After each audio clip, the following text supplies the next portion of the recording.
absence, a very important member of this committee for decades.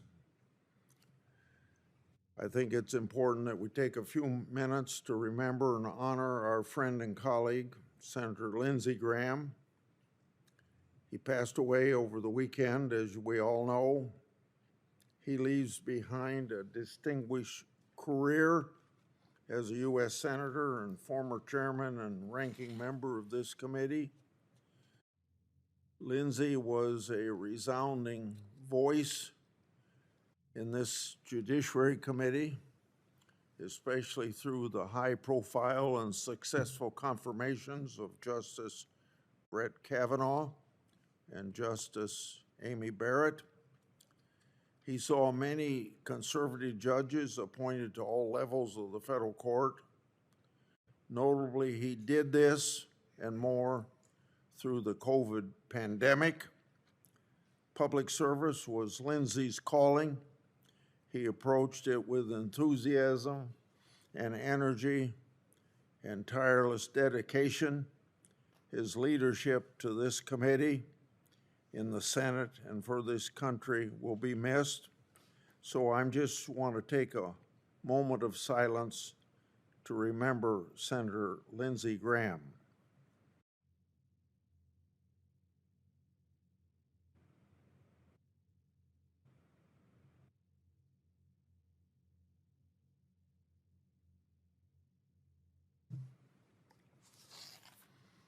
Thank you very much. Our nation's founders understood the importance of patent protection to the economy and growth of our newborn nation.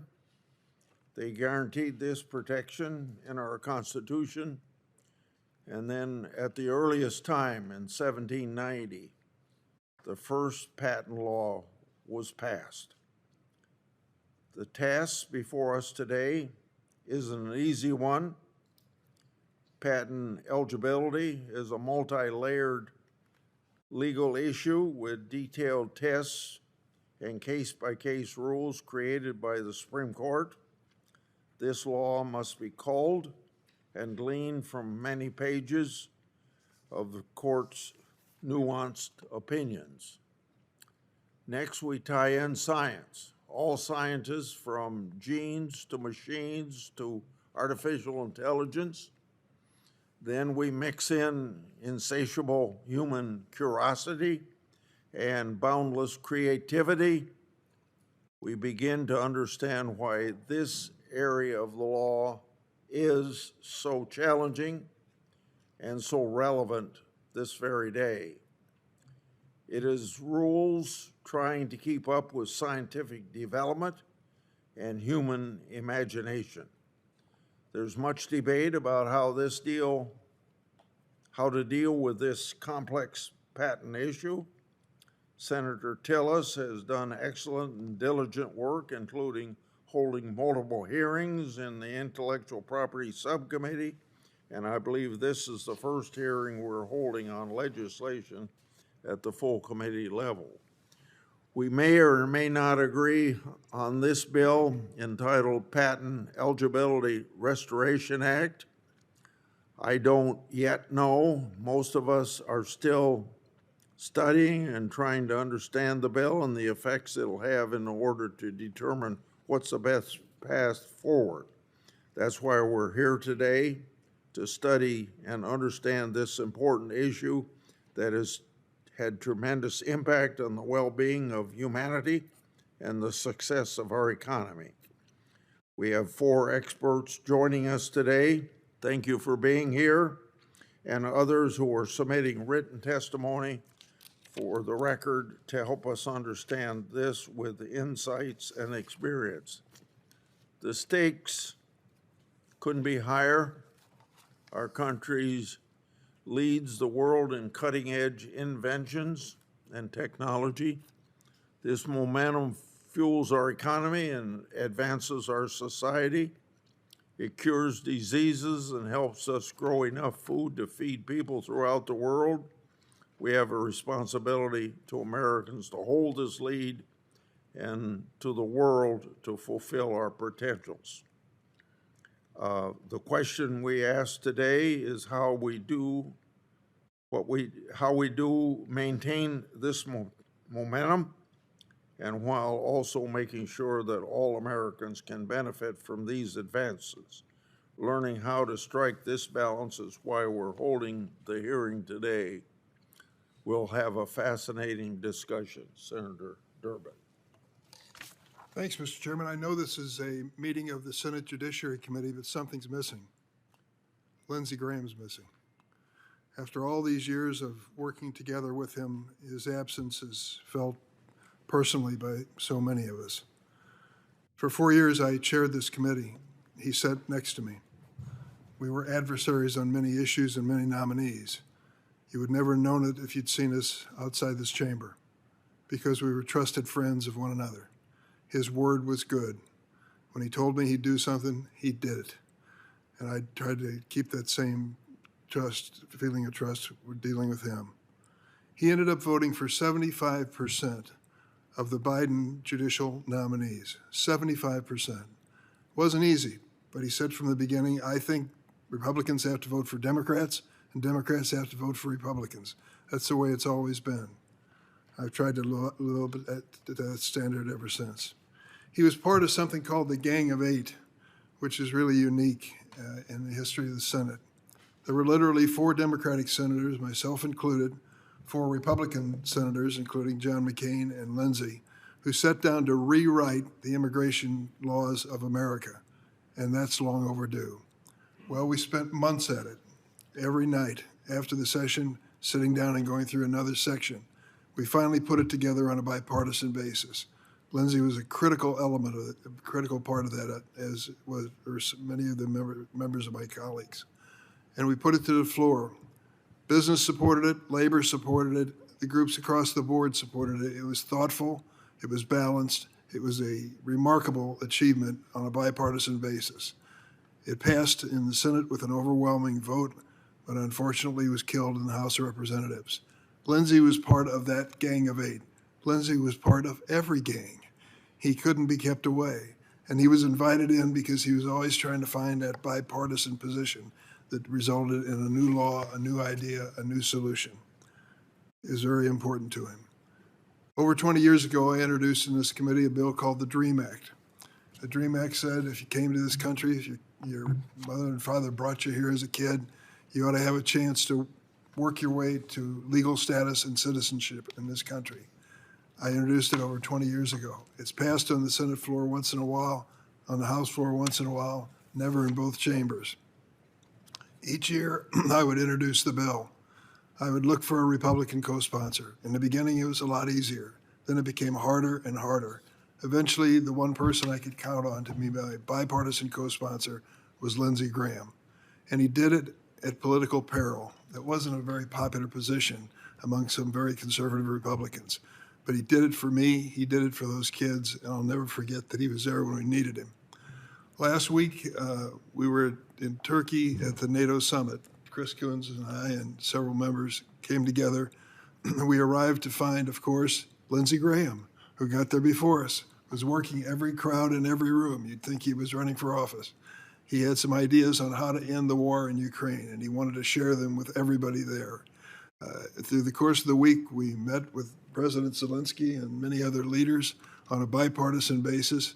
Each one of them greeted Lindsey by first name. Lindsey, it's great to see you. It just shows you his reach of influence and his involvement in the key issues, including war and peace of his day. I'm sorry to say that Wednesday was the last time I saw him. I think the same for Senator Coons last Wednesday. And then the terrible news came through on Sunday morning. I'm going to miss this man. He was an important part of the Senate, an important part of American government. He reached way beyond any definition of the job of senator. He was really a person you could trust on a personal basis. You could confide in it as he confided in you. I'm happy that his sister is going to take his place for the remainder of this year. He loved her. And when his parents passed away, he became legal guardian of his 13-year-old sister.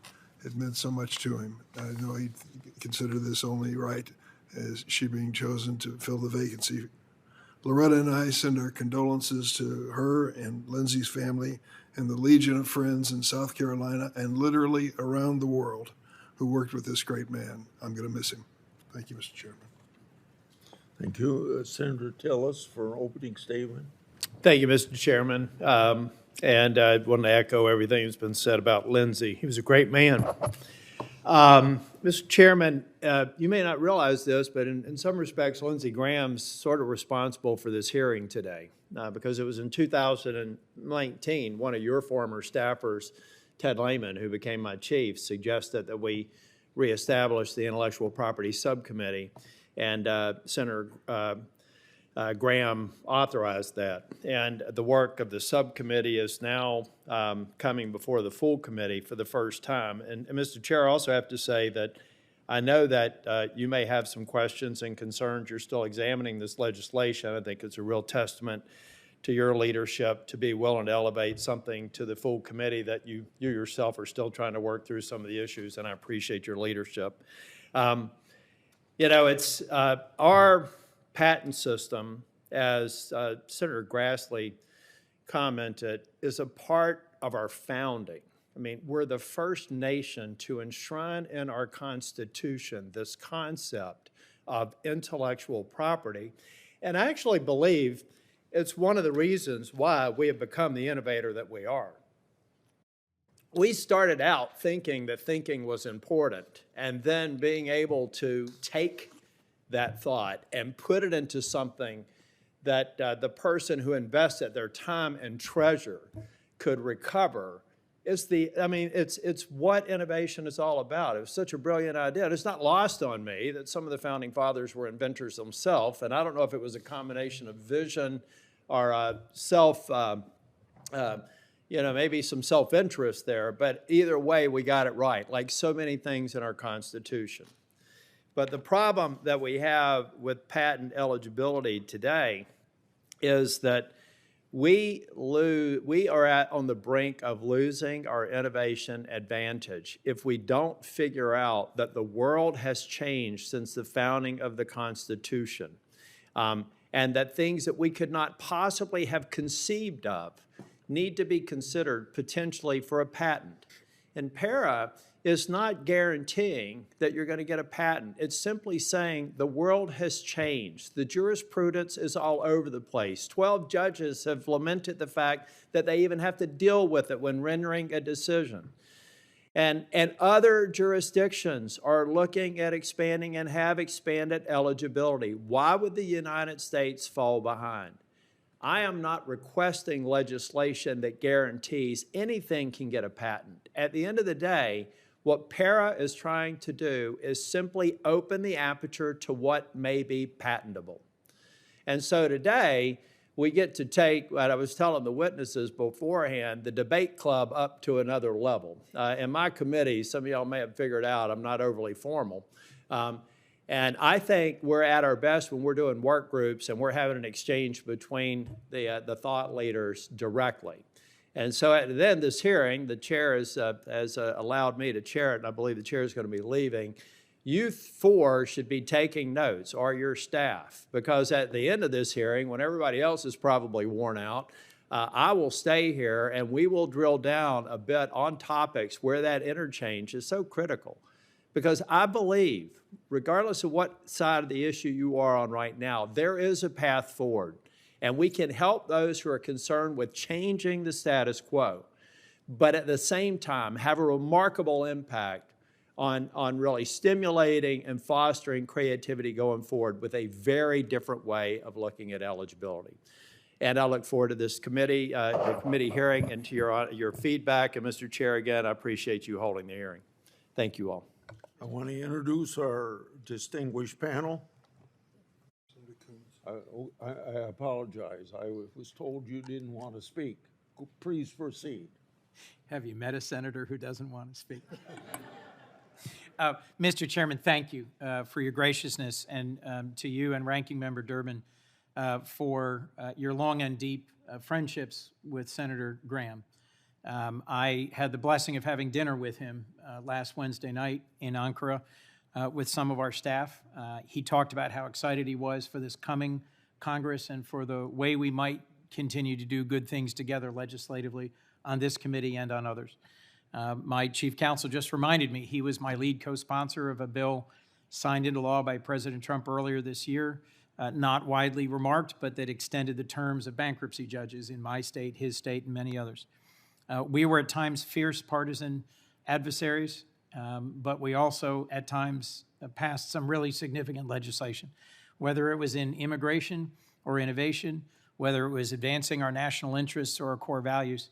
Lindsey fiercely loved this country, and I am excited that his sister, whom he dearly loved, will be filling his seat for the remainder of this Congress, and grateful that I had the blessing of knowing this remarkable man who described himself as simply a country lawyer, but so often with his brevity and his incisiveness and his incredible humor, got to the core of an issue and drove it forward. And then also, Senator Tillis, thank you so much for your incredible partnership on this bill and on this topic. It has confounded many efforts at clearing the underbrush and clarifying the thicket. As you said, about 15 years ago, the Supreme Court started weighing into an area, Section 101 patentability jurisprudence, that was previously relatively clear. There have been huge changes in technology.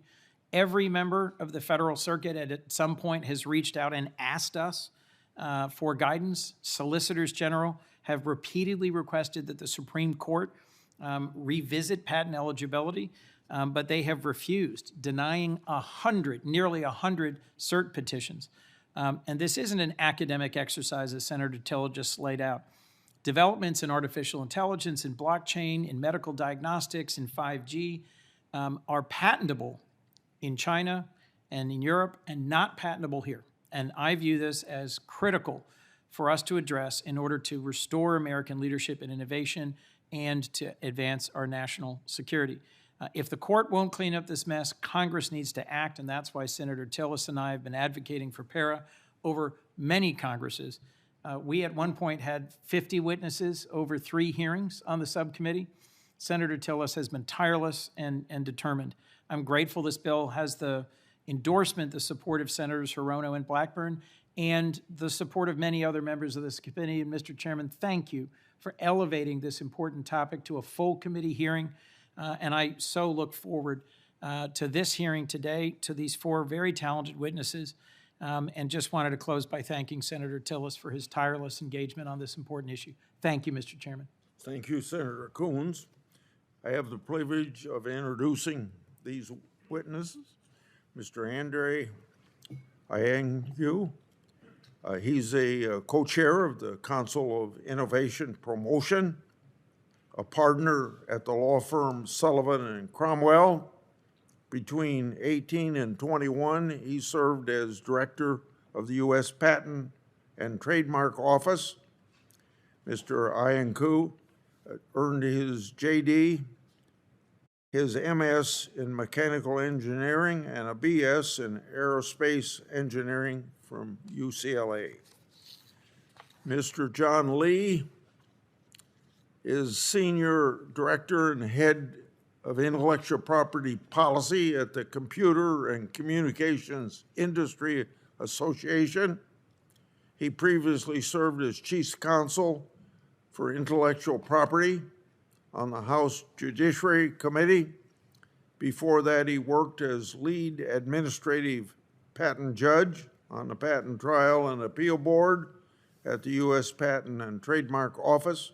Mr. Lee received his law degree, BAS in bioengineering and BA in biology and neuroscience from University of Pennsylvania.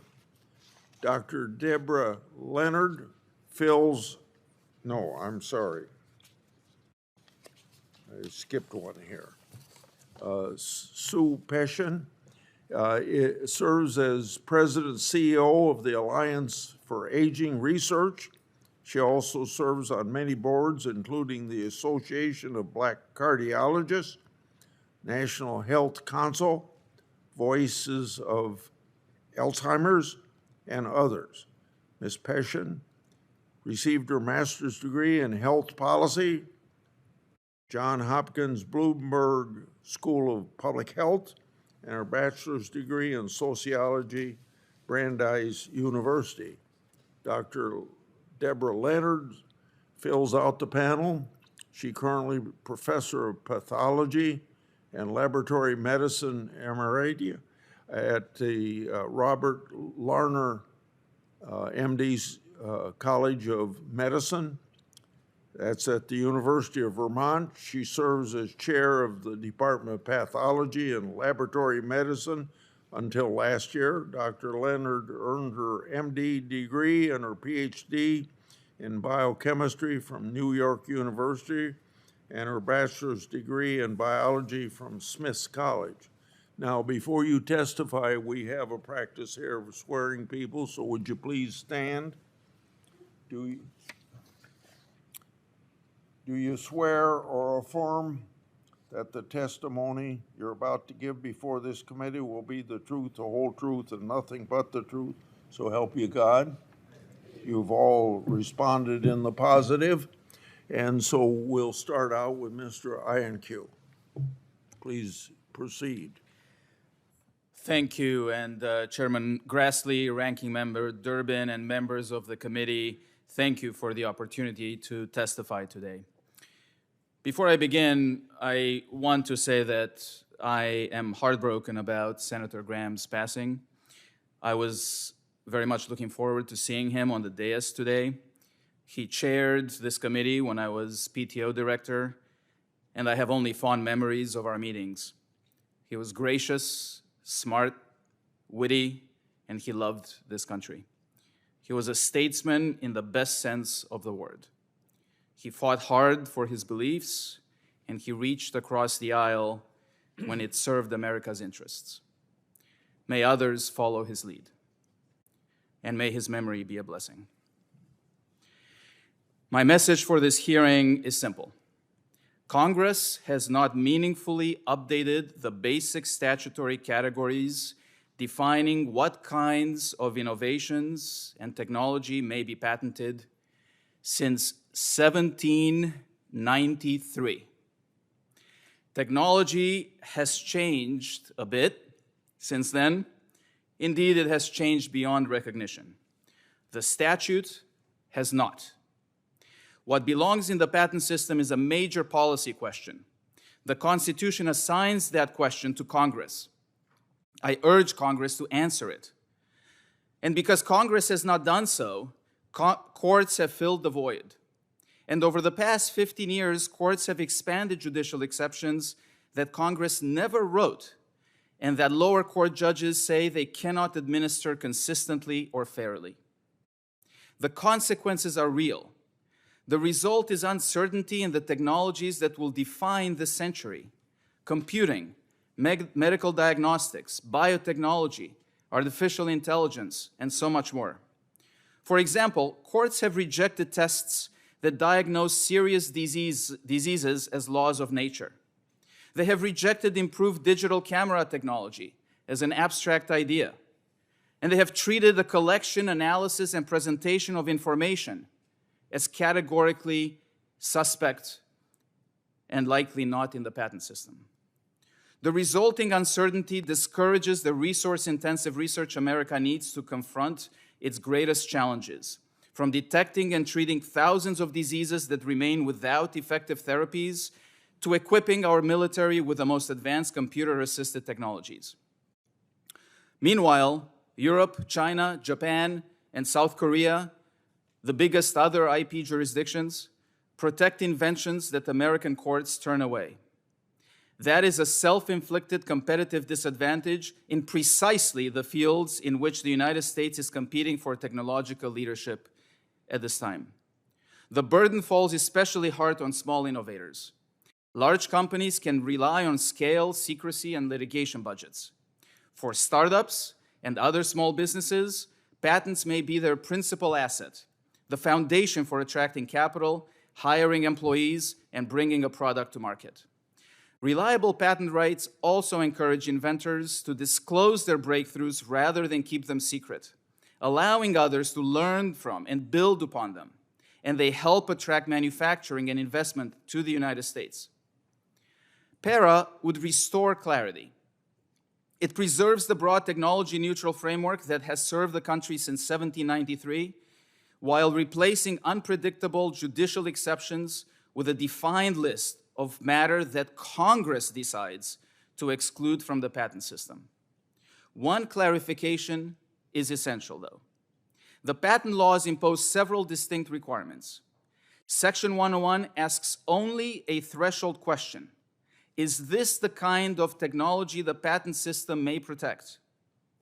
Other provisions determine whether the invention is new, non-obvious, and adequately disclosed.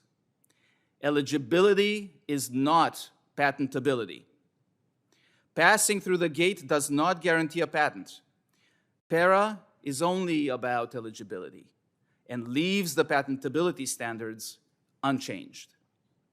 The American patent system is a powerful engine of investment and growth, but only when its rules are clear, predictable, and properly balanced. Today, at the threshold, they are not. Congress should decide what belongs in the patent system and give American innovators the confidence to invest, to build, to disclose, and to keep the next generation of breakthroughs here at home. Thank you, and I look forward to your questions.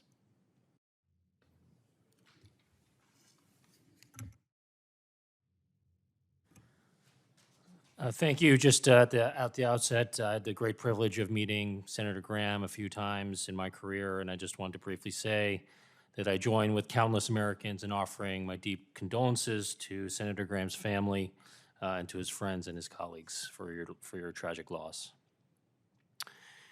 Chairman Grassley, Ranking Member Durbin, members of the committee. My name is John Lee, and I'm the Senior Director and Head of IP Policy at the Computer and Communications Industry Association. Our members include some of the most innovative and prolific patent owners in the world, and they depend on a strong, balanced patent system to support innovation, protect IP, and encourage economic growth. It's a great privilege to be invited to testify here today, and I appreciate this opportunity to share our insights on this important topic. In my opening remarks, I'd like to focus on three key points: predictability, innovation, and protection. First, predictability. Now, despite some claims that the sky's falling when it comes to patent eligibility, the current state of that law in the United States is cogent and consistent. And how do we know that? Empirical data has revealed that patent eligibility decisions today are remarkably reliable and are seldom reversed or even draw a dissent on appeal. A recent study in the Iowa Law Review found that since 2012, district court decisions on patent eligibility have been affirmed more than 85% of the time. And decisions from the USPTO have been affirmed more than 95% of the time, usually unanimously. This and other data shows that courts understand the patent eligibility rules and apply them accurately to reach the correct result in the vast majority of cases. And this shouldn't be that surprising, because patent eligibility law has actually been largely consistent for over 170 years. Which brings me to my second point, innovation. Consistent, predictable patent eligibility rules have contributed to more than a century of American innovation and technological leadership. And more importantly, current law continues to support robust innovation, including in many of the areas we've been talking about already, like artificial intelligence. If the current patent eligibility framework were suppressing innovation, as some say, we'd expect to see it reflected in the data, but in fact, we see the opposite. For example, the USPTO issued approximately 50,000 artificial intelligence patents last year alone. It's almost double since the Supreme Court's Alice decision. R&D spending has also increased in that time period, including in the industries most affected by Section 101, such as software, including AI. Venture capital investment in AI has also skyrocketed, with the United States receiving 75% of global VC funding in the AI sector just last year, a total of about $200 billion.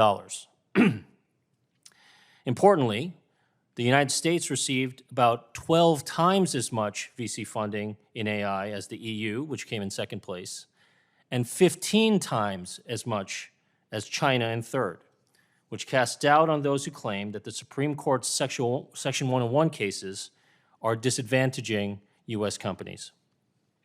And that brings me to my third point, protection. One of the ways patent eligibility rules contribute to innovation is by shielding innovative U.S. businesses from low-quality patents. Without reasonable limits on patent eligibility, litigation brought by rent-seeking patent assertion entities is likely to rise. Patent assertion entities often wield low-quality patents on abstract ideas, like sorting or organizing information, with only token recitations of generic computers or devices. It's exactly what Section 101 is designed to address. Section 101 protects U.S. businesses targeted by such low-quality patents, which frees resources and reassures investors to boost innovation. For example, a recent study found that VC funding to the industries most affected by the Supreme Court's Alice decision actually increased by 42% after the Alice decision. Now, this study also revealed that the reason for that increase was directly related to the protection provided by Section 101 against spurious litigation on low-quality patents. In closing, we are living through one of the most consequential periods of technological advancement in our nation's history, with American leadership in areas like artificial intelligence, biotechnology, and advanced computing reshaping our economy, society, and the world. Section 101 is part of that success due to the three key points about patent eligibility that I described: predictability, which boosts innovation, including by protection of U.S. businesses, all creating the balance that the patent system needs to continue promoting these and future innovations as it has for well over a century. I commend the committee for taking a thoughtful approach to understanding patent eligibility, and thank you for inviting me to testify on this important topic.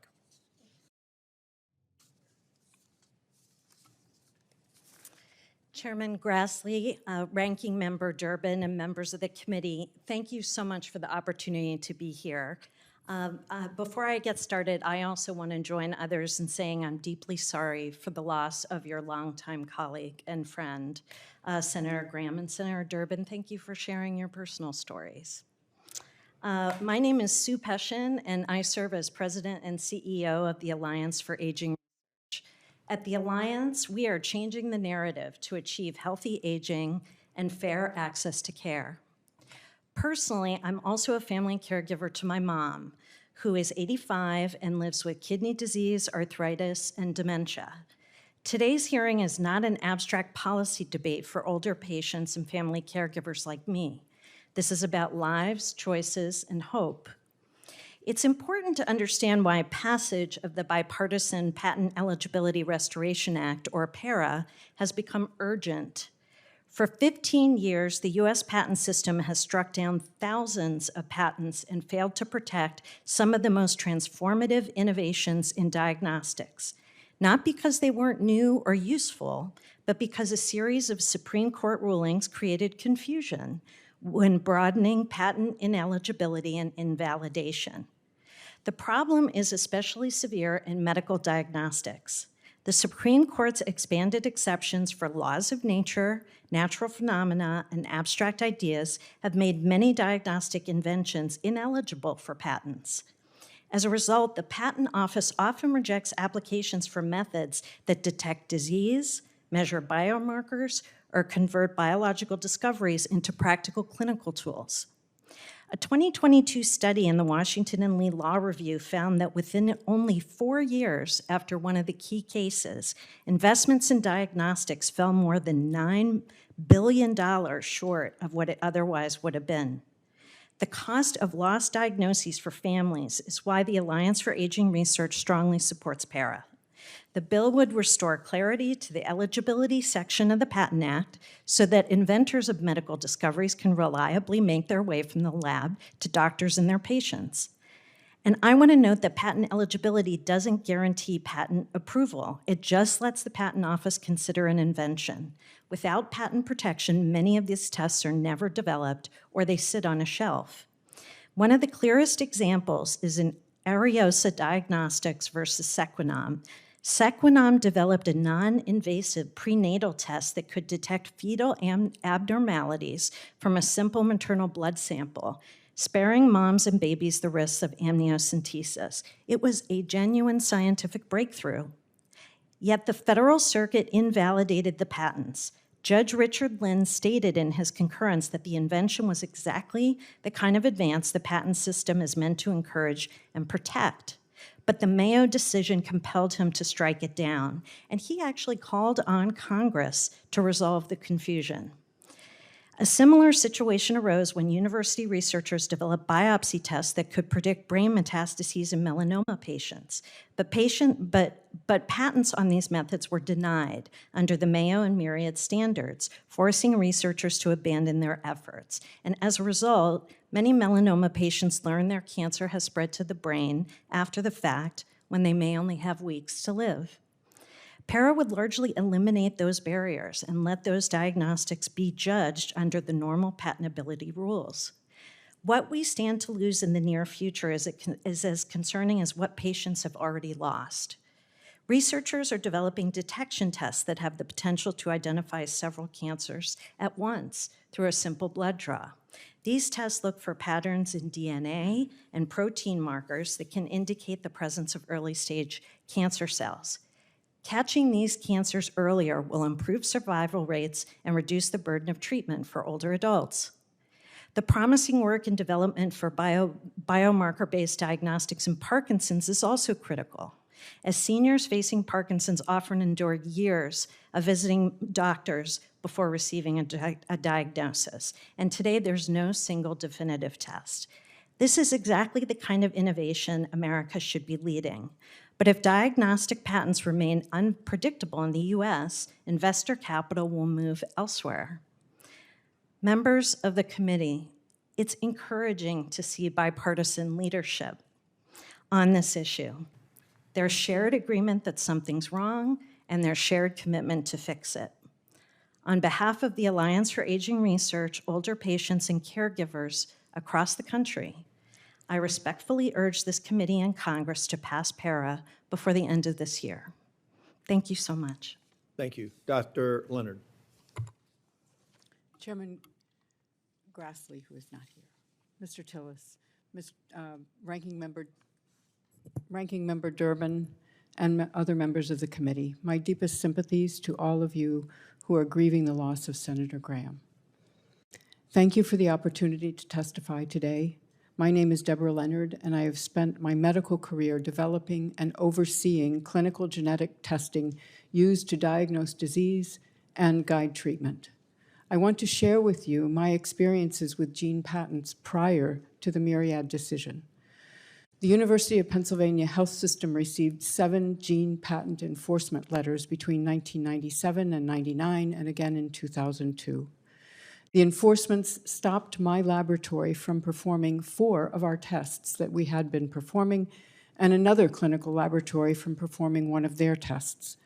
We obtained a license to perform the other 2 tests, one of which led to increased costs for our patients. The medical consequences of gene patents are many. If testing for a disease is monopolized by one company, that company sets all the rules for access to testing, such as not accepting certain forms of payment or not performing prenatal testing or testing for other purposes. The company can charge any price. The company decides how the test will be performed, which can result in incomplete testing. We lose the innovation in testing methods that happens when many laboratories are performing the test, which often results in tests that are faster and at lower cost. Healthcare systems pay for the added costs and time of shipping specimens for testing. One company obtains all the specimens from across the country, thereby limiting further research on the disease and testing methods. A gene patent holder may allow broader testing, but charge any level of licensing and royalty fees. Please understand that in the current medical practice, we routinely test many genes in a single test or even the entire genome. Therefore, elimination of one or more genes by one or many patent holders makes the test incomplete or requires multiple tests, which increases costs. By contrast, the University of Michigan gave free licenses for their patent on the most common variant that causes cystic fibrosis to any not-for-profit clinical laboratory performing the test for their patients. My point is that a gene patent holder has the legal right to totally control the use of the gene without regard for the impact on patients and medical care. Physicians are increasingly using genetics in healthcare with amazing innovations. We can sequence a sick newborn and parental genomes, identifying the genetic cause for the sickness in the baby in about 25% of the babies. For cancer patients, we can identify the genetic changes or biomarkers causing a patient's cancer to grow, which can allow treatment with genetically targeted therapies that achieve cures and remissions more successfully than standard chemotherapy. I could go on and on about all the incredible advances we've seen in genomic medicine since 2013, but the important point is that all of this success occurred under the current patent eligibility framework, not despite it.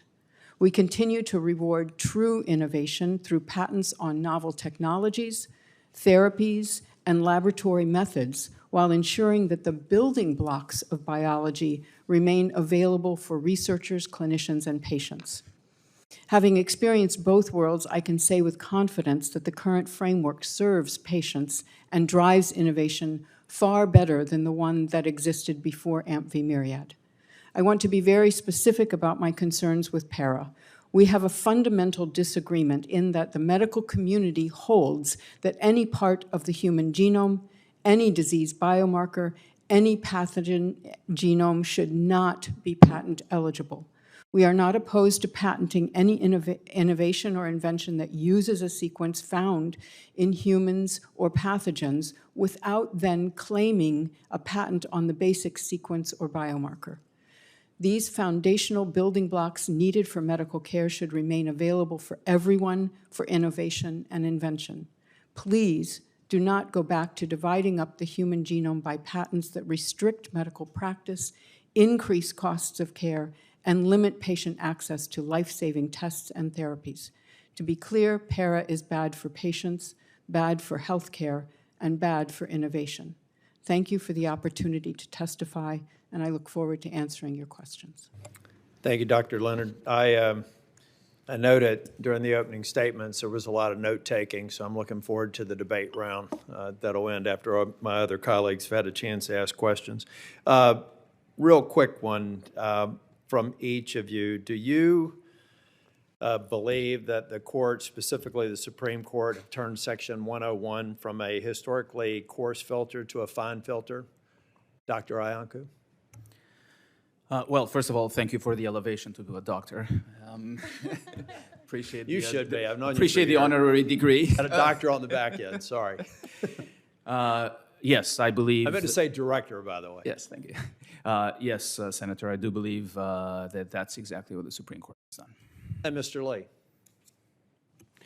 Thank you for the question, Senator.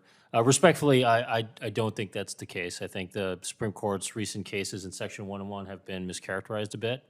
I think they're, generally speaking, procedural. They describe a process in which you conduct a Section 101 inquiry, but that the substance of the inquiry is consistent with it. I got a yes and a 170 no. years. We'll get back to that in the debate round. Ms. Peshin? Yes. Dr. Leonard? No. Director Iancu, when you were, I did say director that time. At your time at the PTO, you issued guidance around Section 101, and I felt like the guidance did a lot of good. Certainly instructed some of our thinking. But guidance alone is not going to get the job done, right? Tell us why. Well, given the separation of powers, obviously courts are not bound by administration guidance. They do what they think is right, independent of what the administration says, and in fact, that's what they've done. I will say that that the guidance has indeed done a lot of good at the PTO and the practice before the PTO. What the guidance did, the 2019 guidance, what it did is it took the body of law that the Supreme Court and the Federal Circuit has created in this area and synthesized it in a way that examiners and applicants can understand and follow a very specific process. And the result has been in the 1 year immediately following the guidance that the consistency of decisions in this area went up by 44%. And as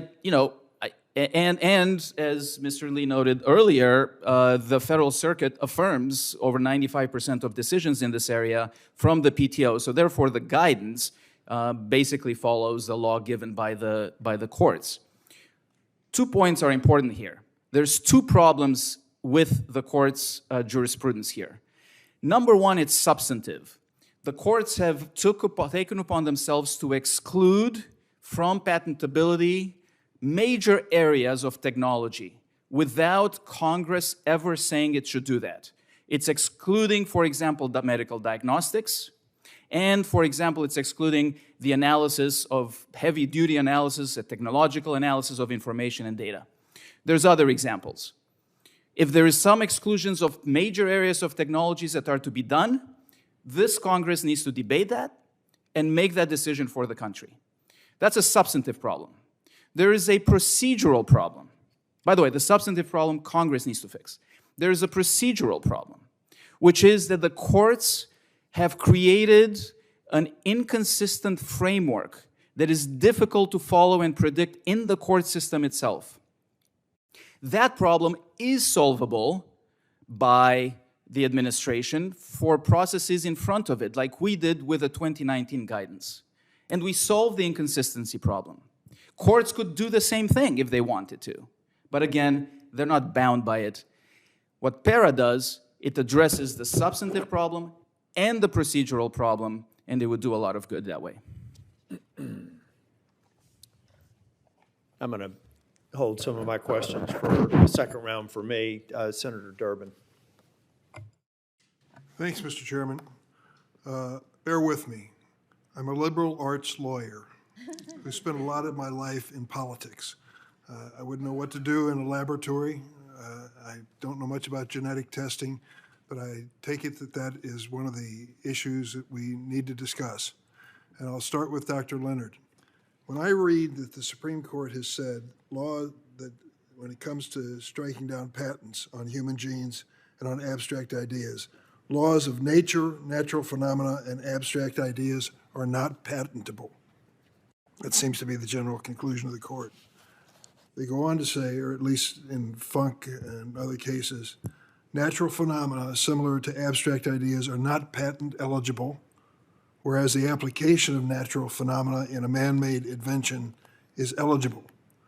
Dr. Leonard, what you described was genetic testing, and you are saying that some entities believe they have a patentable right to forms of genetic testing to the exclusion of other people who want to use it.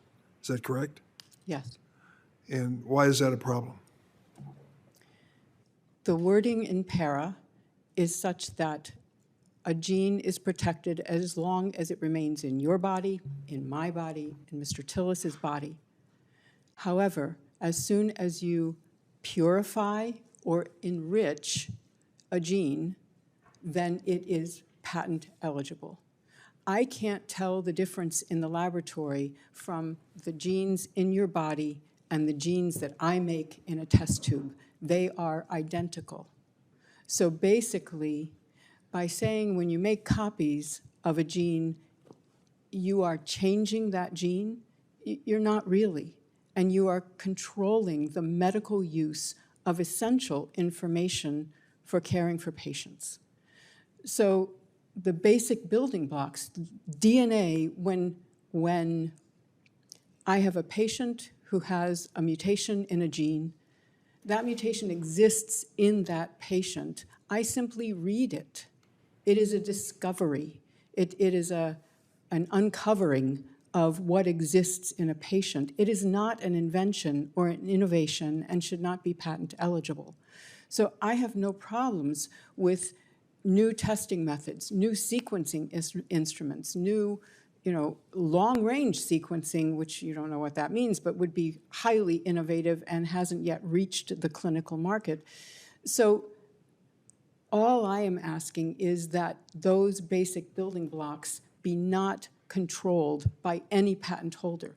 They can use those sequences in a patent, but then that sequence is still open for anyone to use for further invention, innovation, competition, which in medicine is so important for controlling costs, for getting better therapies, better diagnostic tests. That's what I'm asking for. Mr. Lee, when I was a kid, people were scared to death of polio. We have a colleague who's now suffering from some long-term issues he's had with polio, and many of us knew personal stories. Along comes Jonas Salk with a vaccine. I didn't care for the shot in the arm, but my mom was finally relieved, and I realized later how important it was in my life. Dr. Salk said at the end of the day, I'm not going to patent this vaccine. I want everybody to have it. I think it's important for public health. When I listen to Dr. Leonard, I hear her saying my research is going to be restricted by the patent rights others are claiming. Do you feel the same? That certainly can occur depending on how the patent is scoped and depending on how you look at Section 101. Obviously, there's some views that the aperture should be increased. We've heard that. And what that would do is allow more patents on things that the Supreme Court has said are basic fundamental building blocks of research and innovation. The laws of nature, mathematical relationships that exist, these are things that are part of the storehouse of knowledge for all men, is what the Supreme Court has said. And because of that, those things have been restricted from patenting by the Supreme Court's Section 101 law.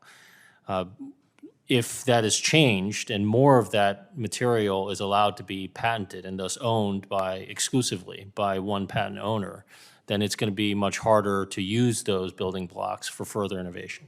Are you agreeing with Dr. Leonard? I am agreeing with Dr. Leonard. So you're opposed to the bill that's pending as written? I think PURA has its issues and certainly could use some refinement to make sure that some of these dangers don't happen. Thank you, Mr. Chairman. Senator Durbin, could I clarify? Sure. I am not talking about research. I am talking about medical care for patients. I see. Thank you. Senator Blackburn. Thank you, Mr. Chairman, and thank you to each of you.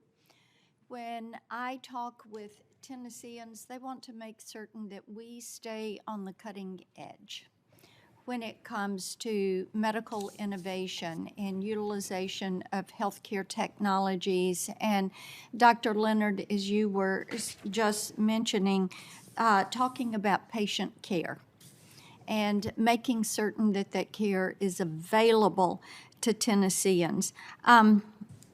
Director, let me come to you, and thank you for the work that you were doing. We had looked at a State Department study. China is now leading the U.S. in 57 of 64 critical and emerging technologies. Does that compute with what you hear? Yes, indeed. And in this, they're also leading in AI. Is that accurate? My personal understanding is that with respect to AI is a very broad field. Many different technologies within it. They are leading in many of them, and they're neck and neck with us in others. And I believe that if we don't do something about our patent system here in the United States, we will eventually lose that race. Well, Senator Welch and I have been on this issue of protecting intellectual property and making certain that we rein in the virtual space. We've been working on that since we were each over in the House. And we have legislation, the Leadership in Critical and Emerging Technologies Act, which would expedite patent exams for AI, semiconductor, quantum computing. So, you've just touched on this. How would resolving this uncertainty that really surrounds these emerging technologies and the patent system, how would that strengthen our ability for keeping that innovation U.S.-based? Yeah, thank you, Senator. Great question here and a bunch of issues. First of all, for the United States as a free market economy to maximize its innovation output, it needs reliable intellectual property laws that apply in a predictable way to the entire scope of technology. Right now, there are major areas of technology that are basically not eligible for patent, okay? Medical diagnostics we've discussed, but a lot of information-based technologies. And we live in the information age. And courts took upon themselves to effectively exclude from the patent system the technological processing of massive amounts of data in innovative ways. That's another example. Without that, we will have some innovation here, and we do. And there is investment in innovation, some of it, and we do have that. But if we want for the United States to maximize its potential, the only way to do that reliably in a free market economy is through intellectual property laws, which our founders understood from the very beginning. And without that, we already have fallen behind China, as you have indicated, Senator, but imminently we will fall far behind, and it will be very difficult to catch up for the rest of the century. Let me ask you this, just following on to this and para, Section 101 of the Patent Act, the Supreme Court has refused to revisit that. Why do you think para is the appropriate solution to bring some clarity, some continuity, and some confidence to that issue? Because only Congress can do that through statute. The Constitution empowers Congress to define the patent laws, and Section 101, for all practical purposes, was written in 1793. The 4 categories of patentability were written when Jefferson and Madison were writing laws in 1793. Congress has not changed the categories of patentability effectively since then, and courts are having a difficult time figuring out how to apply an 18th century statute to 21st century law. And I just want to emphasize how important this is for the United States. Yes, we will have a Dr. Salk every now and then inventing unbelievable technologies and dedicating that to the public. And people can choose to do that as they wish.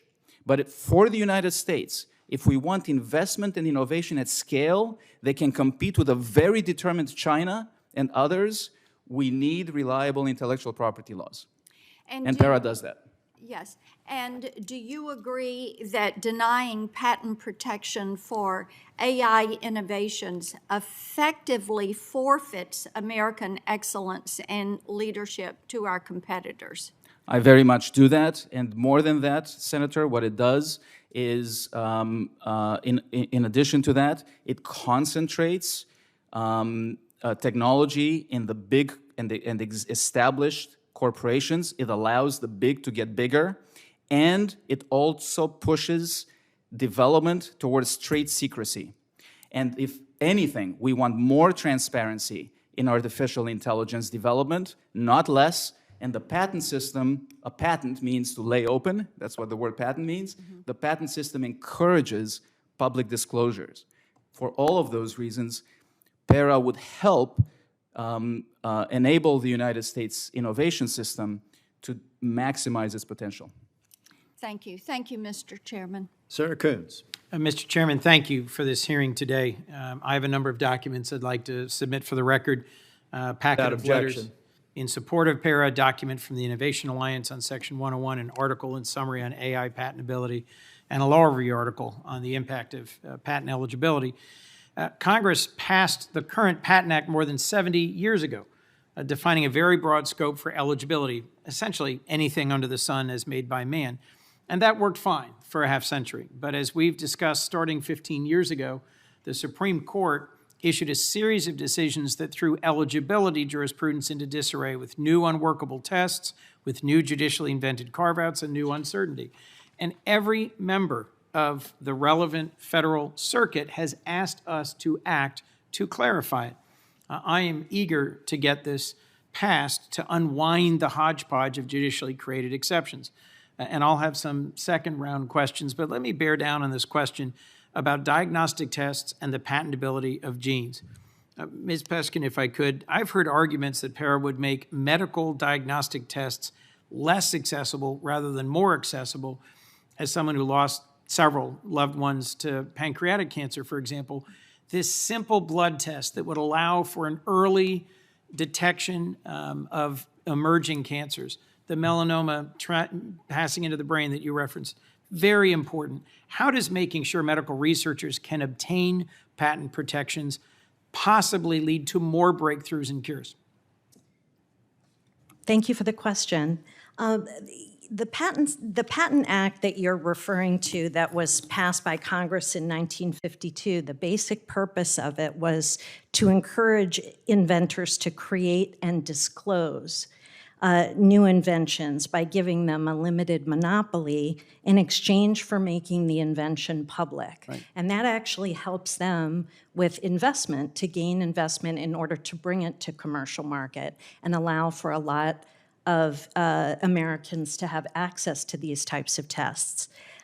I don't disagree with Dr. Leonard that someone like herself, who is a specialist and wants to provide those same tests to her patients, should be able to do so. However, the inventor of those tests that devoted time and money and had investors that also devoted time and money into the invention should be able to license it to her in order to use it. And the very fact that she is able to recreate it is due to the patent system and the transparency within the patent system.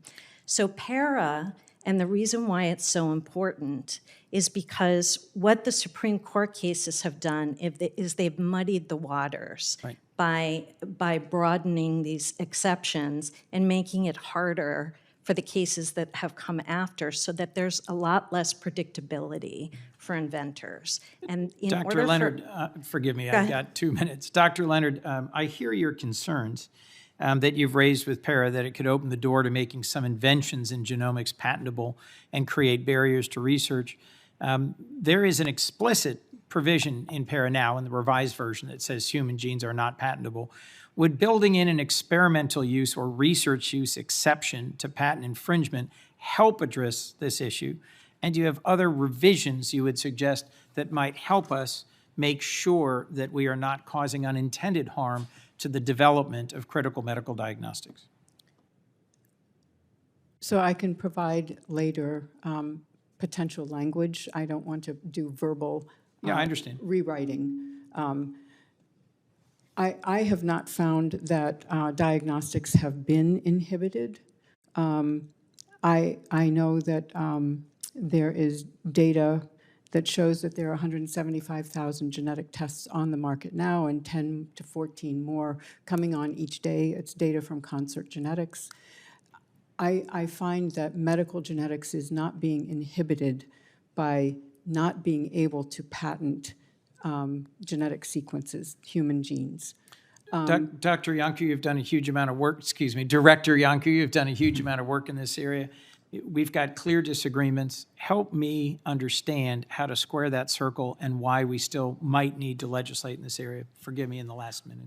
Yeah, sure. So on diagnostics, look, like every innovation, it's a balance between incentivizing and protecting the innovation and investment in that innovation and public access to that innovation, okay? Mm-hmm. And like with anything else, you need to have the innovation there in the first place for the public to even have access.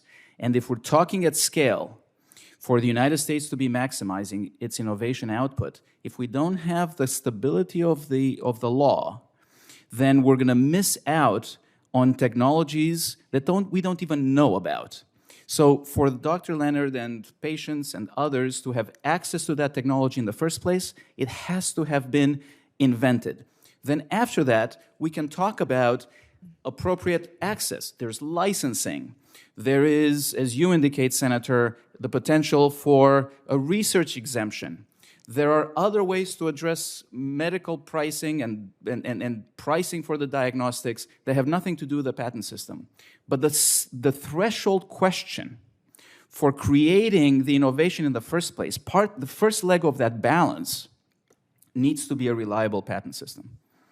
And you said in passing earlier, but it bears repeating for folks who don't spend their lives on this, a company has a choice between keeping something secret, protecting it as a trade secret, or publishing it for the world, laying it open as a patent. And that choice is in part driven by whether or not there is predictability in patent eligibility jurisprudence. Is that correct? That's absolutely right. And there is lots of evidence that since the recent Supreme Court cases, Alice, Mayo, and so on, there has been a push towards secrecy, both for diagnostics, also for certain AI types of technologies that Senator Blackburn was asking about.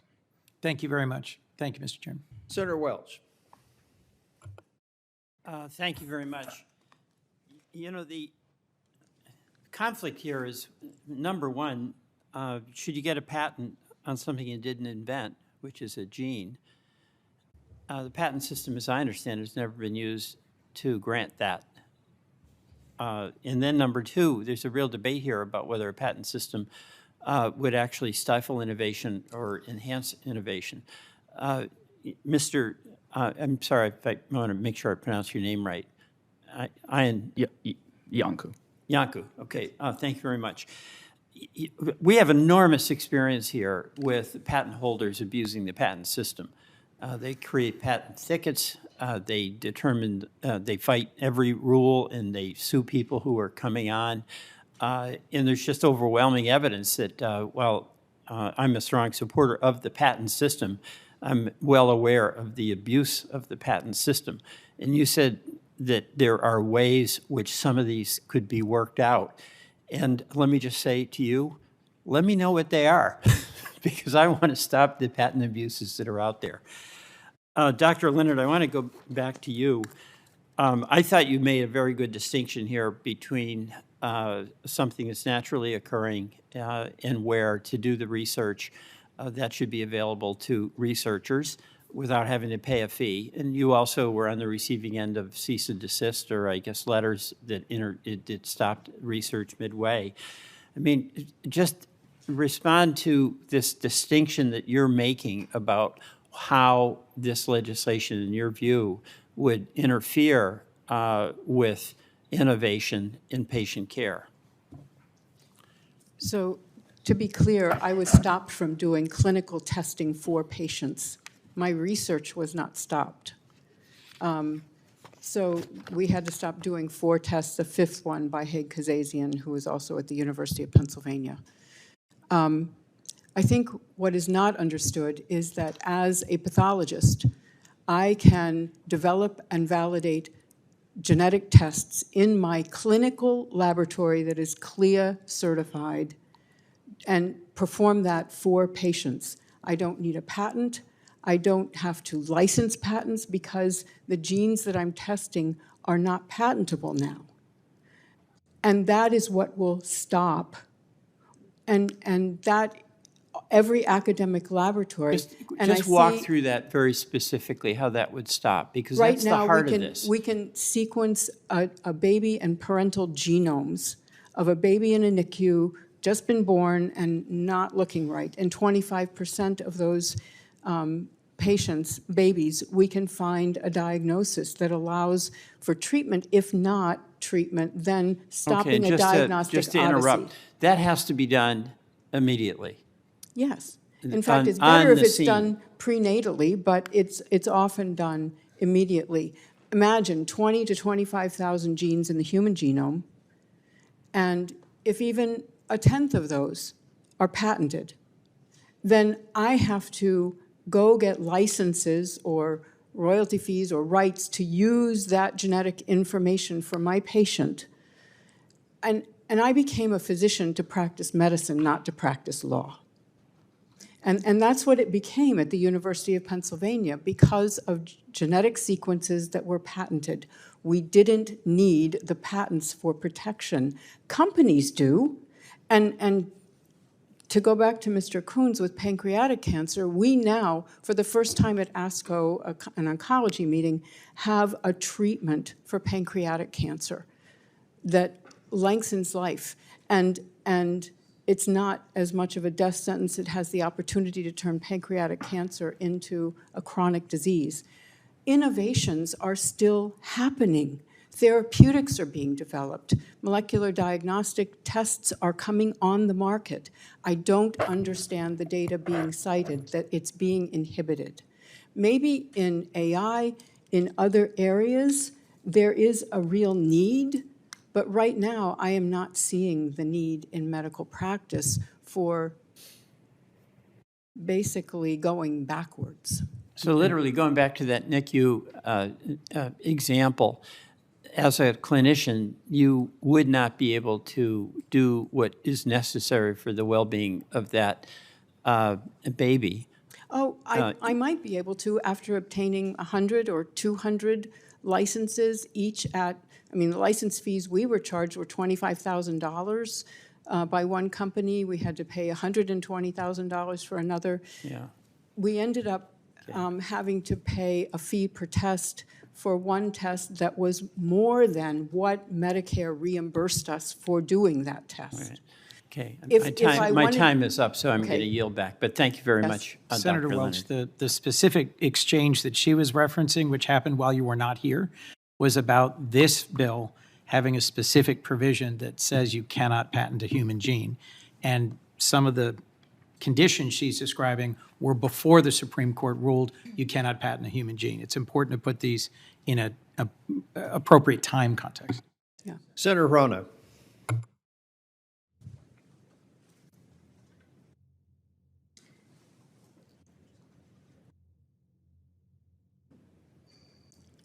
May I say something in response to the last Was exchange? before me, We'll but get to that in the debate can round. you clarify for me? Senator Rono, you were here first, but Senator Blumenthal, would you defer? Or Senator Rono, would you defer to I'd Senator be happy Blumenthal? to defer to Okay, my well- colleague from Hawaii. Thank you. I know that patent law is very complicated, and I also know that the Supreme Court and the Mayor and Alice decisions create a lot of uncertainty in the patent system. So I do thank Senators Tillis and Coons for coming up with a bill, which I am a co-sponsor of, that sought to create some level of predictability so that our patent system can be more useful. That's one way of looking at it, I suppose. For Mr. Yanko, you said that the Supreme Court created, or we have an inconsistent framework. Can you just explain why our patent system is an inconsistent framework? Yes, thank you, Senator. So at least two problems at the high level. First of all, there is a substantive problem, as I mentioned earlier. The courts have taken upon themselves to exclude from patenting whole areas of technology without Congress debating that issue or permitting such exclusions. So that's a substantive problem. Second, they've created a framework, the two-step Alice framework that the Supreme Court articulated in Alice has become very difficult to apply by the lower courts and for practitioners to understand what the outcome would be. So a procedural framework has created a lot of confusion in the space. So do you think that the Patent Eligibility Restoration Act would help to restore some level of predictability? Would you support this act? Yes, I do believe that PARA fixes those issues. It addresses the substantive problem and allows Congress to actually decide after a proper legislative debate what's in and out of the patent system. And it also addresses the procedural problem, and it eliminates the confusing two-step process that the courts have implemented. Another want to thing, just if I may, Yeah. very quickly on that procedural problem. One of the concerns that have emerged from the court's jurisprudence is that the courts are effectively commingling areas of patent validity. The Patent Act of 1952 created distinct areas of analysis, distinct lanes of analysis. For 101 is one lane, but then we have a separate statute for novelty, and a separate statute for obviousness, and yet another one for adequacy of disclosure and claiming. The Supreme Court's jurisprudence commingles all of those things. PARA fixes that problem. the fact that the Patent Court has asked for clarification from the Supreme Court and they have chosen not to provide that clarification says to me that Congress has to step in. You also said that we are moving, there's a push towards secrecy. I think that is not what we want to promote at a time when sharing of information, even if maybe the patent system has its own limitations, but that at least provides some level of information that others can build upon. So moving toward forcing people, I suppose, or directing people toward resorting to trademarks, for example, is not the way we should be going, I would think. That's right, Senator. It's detrimental for the United States in general, and it's detrimental for further add-on innovation. So I note that Dr. Leonard, you testified that you are not. I think I note that you are not supportive of patents because of your own experience. Oh, no. Can you speak into the mic, please? I can barely hear you. Well, I was speaking softly because you were still speaking. Sorry. So in No, light of I am the fully in the desire support- to share, I am fully in information? support of patents. I just do not think that any one patent should control a human genetic sequence, a pathogen genetic sequence, an association between a biomarker and a disease. Those things are needed for free use in medical practice. That does not mean that building on understanding that a gene is associated with a disease and I'm going to make a treatment for that, that treatment should be patented. That takes a lot of effort and a lot of money. But the basic information that we use in medicine should not be patentable. Thank you, Mr. Chairman. Senator Blumenthal. Thanks, Mr. Chairman. Thank you all for being here. I want to add my thanks to Senators Kuhn and Tillis for their hard work. And just try to bring back to everyday lives of people. I'm a lawyer. I know very little about patent law, I have to acknowledge. But I do know that our patent system can impact the prices that people pay for pharmaceutical drugs. And I think we can all agree that we need a patent system that works for our innovators, our companies, for their investors and researchers, but also for the everyday American who wants to buy drugs at the lowest possible prices. So let me ask you, Dr. Leonard, and others should feel free to add, what impact would potential patent eligibility reform have on patient costs and access? So prior to the Myriad decision, Myriad charged $4,000 for sequencing the BRCA1 and BRCA2 genes that that can identify high risk of breast cancer.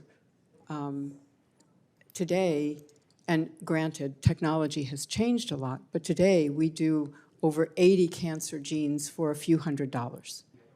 So also, before enforcements from Myriad, the prices that laboratories doing BRCA1 and 2 testing were higher than the laboratories who were stopped from doing that testing.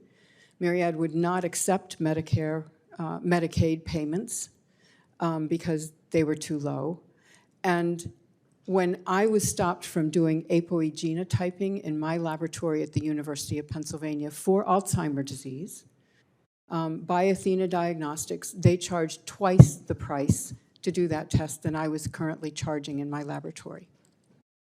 So patents do increase the cost of care, rightfully so when there is a huge investment like creating a new diagnostic that is able to treat pancreatic cancer or other cancers or things like that, or the CRISPR technology that treats a baby in utero for a genetic disease. I mean, there are technologies that need to be protected by patents.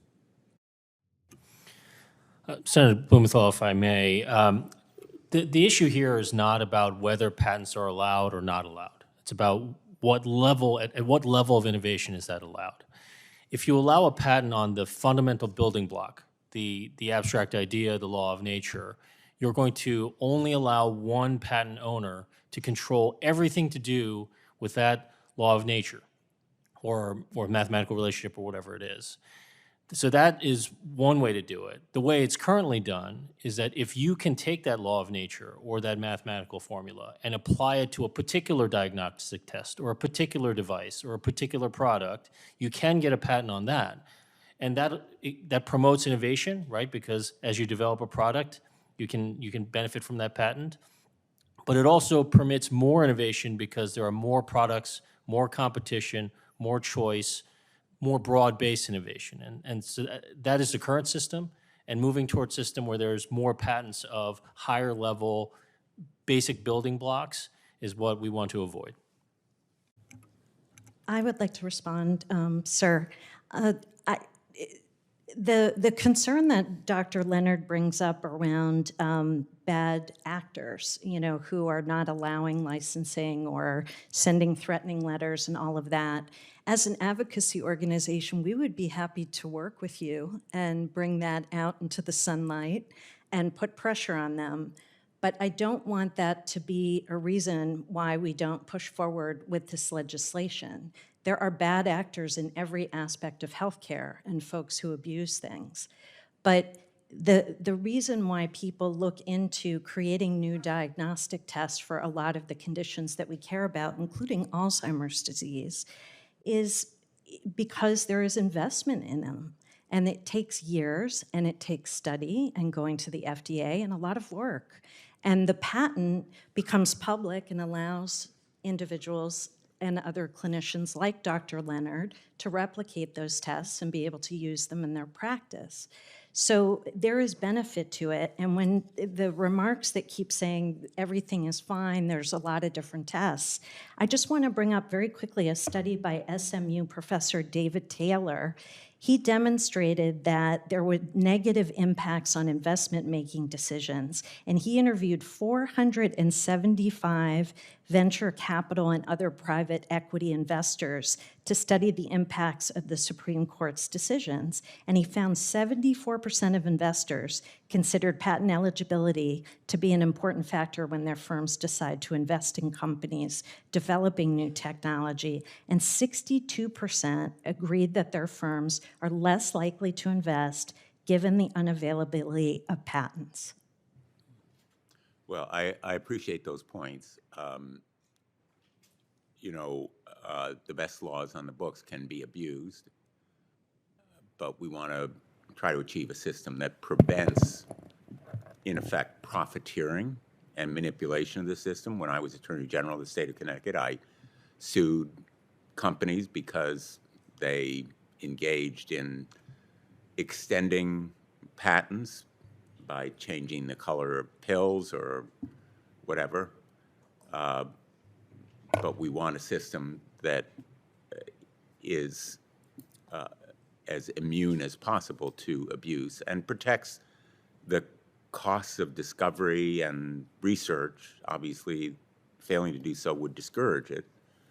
But I think my feeling is there is just so much more that can be made available to patients at lower cost if we have some reform in the patent system. Senator Schiff. Thank you, Mr. Chairman. And I want to join my other colleagues in acknowledging the loss of our colleague Lindsey Graham.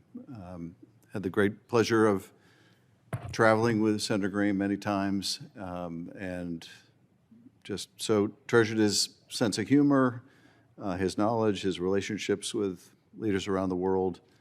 He was a great traveling companion. He was a great companion and colleague, and we will miss him dearly. So what I'm most focused on in this legislation is the overturning of the Myriad case. And I'd like to ask you all to comment on it. And I just pulled up the opinion here. And the summary says, held, a naturally occurring DNA segment is a product of nature and not patent eligible merely because it has been isolated. But cDNA is patent eligible because it is not naturally occurring. That seems like a rational conclusion to me. Why is, for those of you who think this case was wrongly decided, why is this decision flawed?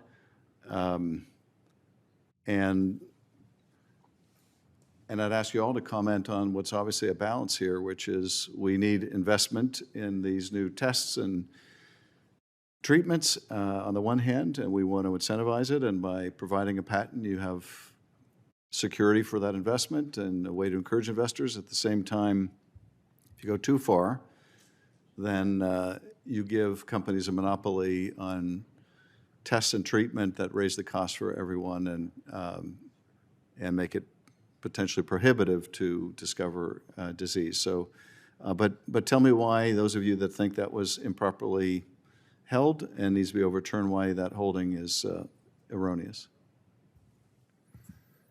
Should I start, Senator? I'm happy to start. Thank you for the question. Well, as you may or may not be surprised to know that I don't think that PERA overturns the result of the Myriad case. As a matter of fact, PERA effectively codifies the result of the Myriad case. Indeed, PERA expressly says that things that occur naturally, or in particular, human DNA as found in the human body, including human DNA as found in the human body that is isolated, which is the first half of the Myriad holding, should not be eligible for patent. PERA expressly states that. On the other hand, Myriad, as you have indicated, Senator, does say that if the DNA is modified by humans, in that case, there was what's called cDNA, basically the exons were taken out, and in any event, don't need to get into the details, but it was modified. The Supreme Court said that is eligible. And PERA, likewise, states that affirmatively. So the bottom line is, all in, the result of Myriad is expressly codified by PERA. The one problem with all these Supreme Court cases combined is the methodology of how they get there, which has resulted later in the lower courts misapplying it, expanding it broadly, and so on. And do all of you agree that that the bill just codifies the Myriad decision? No? Let's see. Well, I agree that that is the aim of the bill. I understand that Dr. Leonard and AMP, her association, have some concerns about language that could refer to laboratory processes. And before you arrived, Dr. Leonard talked about some potential language that they could propose, which I think everyone here would be open to because we want to get this over the finish line. And the aim of this is to make it clear that human genes, whether isolated or found in their natural state, are not patent eligible, and we all agree on that. So if there is something that needs to be done, rather than sort of rallying opposition to the bill, let's, work together to clarify and make sure that absolutely it's codifying Myriad. Mr. Chairman, may I allow the other witnesses to? Oh, please do. Senator Schiff, I'd actually told Senator Durbin if he wanted to leave, I wouldn't begrudge him, because I'm considering this part to be the debate round. You know how we've done it in the committees. I know Senator Coons has. There's some issues where I've noted people taking notes or furrowing brows, and I just believe in open, honest communication to get the most out of these hearings. So please continue. Thank you. I'd love to hear from the other two witnesses who haven't spoken to this. So I think, I don't know if this was intentional or just an oversight, but just one example as to why there might be some confusion about this. So you had noted that in the summary of the Myriad case, the Supreme Court ruled that isolating a gene does not make it patent eligible. It is still a human gene, a product of nature, and can't be patented. In the portion of PURA, for example, that talks about human genes, it says that something that's purified or enriched counts as being modified. It does not say isolated. Later, when it's talking about a different type of invention about natural material, it does say isolated, purified, enriched would make it, modified. So I don't know if there's some, if that was intended to be different or what have you. But in any event, I think more importantly, the issue with these Supreme Court decisions, there's a lot of, you're hearing from both sides, that some people think that they were correctly decided, some people think that they've created a lot of uncertainty and were poorly decided. And what I would say to that is, we have hard data now about whether that's the case or not. And there's hard data that shows, there was a study that studied every single patent eligibility case at the Federal Circuit since the Alice decision. And that found that 85% of decisions by district courts in applying that law were affirmed.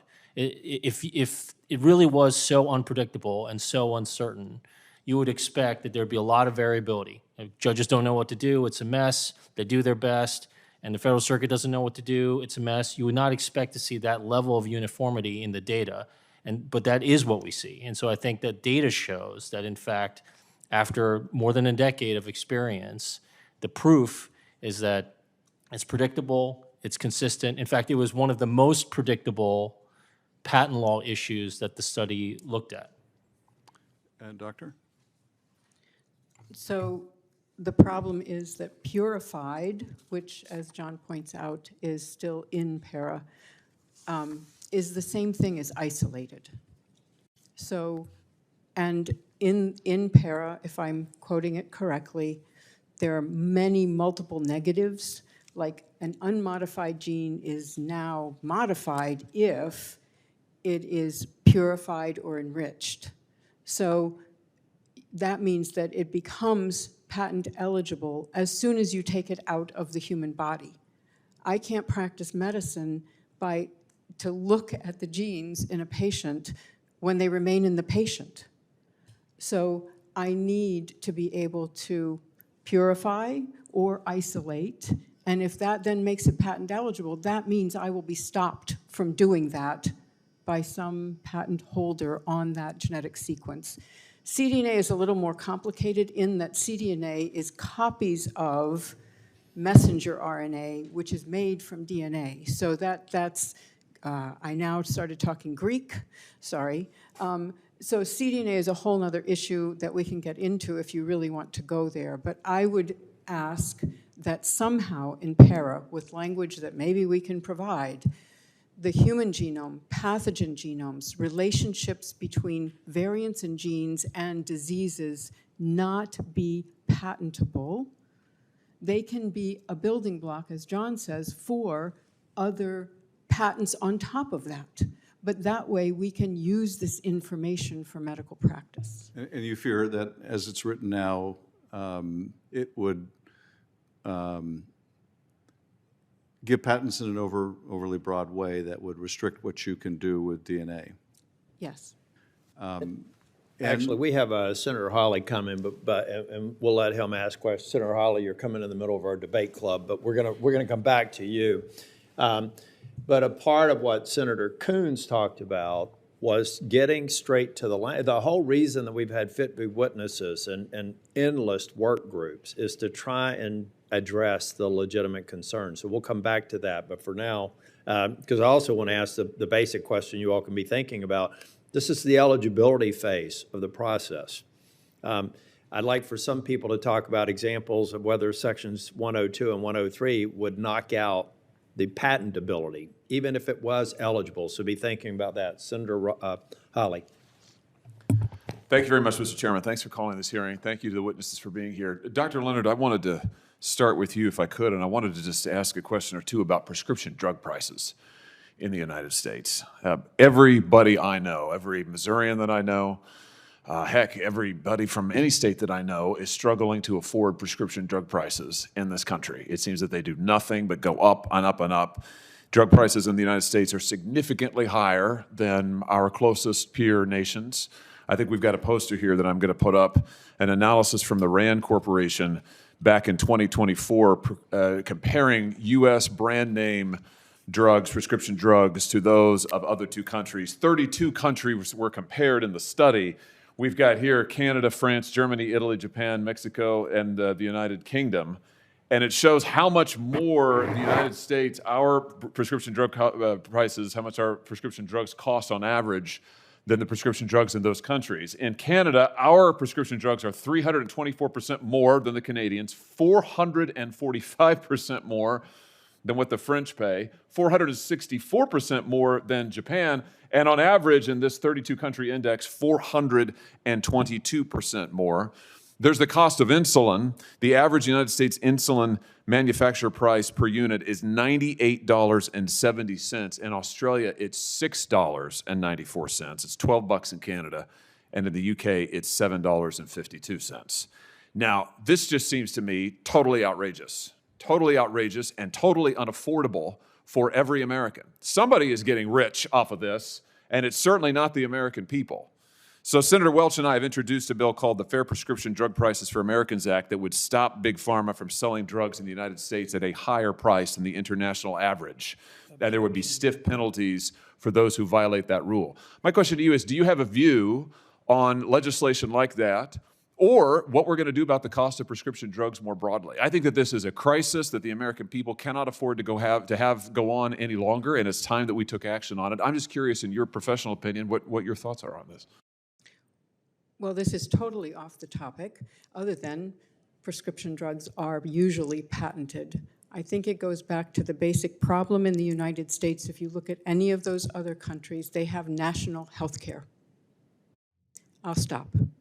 Anybody else want to comment on this? Sure. Thank you. I don't disagree with what you put up at all. We care a lot at the Alliance for Aging Research about affordability, particularly for older adults. And I would love to meet with you and talk about the work that we've previously done on affordability and prescription drugs. Patents generally aren't the reason that prescription drugs cost so much. In fact, without them, a lot of treatments wouldn't exist. So we wouldn't really have anything to argue about if we didn't have the drugs themselves. Patents really encourage investment in new therapies and improvements in existing ones. So happy to talk to you about affordability issues. But don't you think that we can find a way to protect our patent system, which I'm all for doing, provided that it's not gamed any further by the pharma companies to keep prices high? And let's be clear, the pharma companies are absolutely gaming the patent system in order to keep prices high. I mean, I think there's no doubt about that. You can't look at these numbers and not think that our pharma companies are not ripping off consumers in the United States of America. Good night. And maybe that may not be the square topic of this hearing, but I can tell you what, it's what the American people care most about. Yep. They care about this right here. They cannot afford their prescription drugs. And until this Congress does something to bring down the cost of prescription drugs, we're just whistling Dixie. I mean, the American people don't care about that. They care about what are you going to do to make health care cheaper in this country. That's right. And so far, this Congress has done precisely zero to make health care cheaper in the United States of America. and nothing to bring down the cost of prescription drugs. Yes, sir. Thank you, Senator. I don't think you'll hear a lot of disagreement here about needing to reduce drug prices under the proper circumstances, but that should not come at the cost of innovation, because the cost of a drug that's not invented and brought to market after lots of research and development is basically infinite. And the cost on the American healthcare system and the taxpayer of having diseases go untreated is extraordinarily high. So that's point number one. Point number two, there are two sides of the chart that you're showing. The main problem is that there is tremendous free riding overseas on American innovation. And as a result of that, the cost of innovation is borne disproportionately by the American taxpayer. So instead of engaging in a race to the bottom and decimating the American innovation ecosystem, we should work hard to force our trading partners to bear their fair cost for that innovation. Well, the race to the bottom, I mean, the American innovation system when it comes to prescription drugs is not going to do American patients much good if they can't afford their drugs. The reality is that 9 out of 10 prescription drugs in the United States are filled with generic substitutes, far higher than the average in the OECD. In the end, I agree with you, but the way to do it is to force our trading partners to bear their fair cost, which will decrease the cost to the American taxpayer. I wanted to say to the various companies who hold the patents on these various drugs and are selling them that you can set whatever price you want in the international market. It is a global market, but you cannot price gouge the American people. Well, there are foreign governments that prevent that, and that's off the topic here, and I'm not an expert in that issue. Well, why shouldn't we prevent it? I mean, this is my point. I mean, why are we allowing the American people to get the shaft here? Other governments are protecting their citizens from high drug prices, but we don't, and we're told constantly, well, that's the price of innovation, so you just have to suck it up, Americans, and pay the cost on, oh, you can't afford your drugs, you can't afford your insurance, you can't afford to go to the doctor anymore, but we've got a great healthcare system, it's all innovative. It doesn't do people much good if they can't actually get to the doctor. You're going to say something, Mr. Lee, and then the chairman, I think, has had about enough of me. I want to get back on, and if it relates to para, you can speak. If it relates to the broader issue, I think it's something that we've debated ad nauseum. And quite honestly, the cost of a drug and a therapy that could save millions that was never invented is zero. Yes. Okay? I was a research and development manager back in the mid-'80s. When I started looking, it was in technology. But when I had a smart person come into my office and say, we have a promising new technology, I need thousands of dollars to invest in it to bring it to market, my first question was, number one, do we have is it technologically viable? Number two, are we going to have a long enough horizon to recover our investment to make this work? And if the answer was a question, that R&D person went back to R&D and worked on another project, and I didn't authorize that project. Now, if you want a real working example on when government gets wrong, and this is all I'll do before I get back to para, on artificial drug pricing, go listen in to some of the minutes of the board meeting notes about 6 months after the Inflation Reduction Act was passed, when they noted that 60% of their small molecule research budget had been slashed. Then what happens to the people that were hoping on that innovation to save them? So the problem with Washington is we have an oversimplified approach to solving a legitimate problem.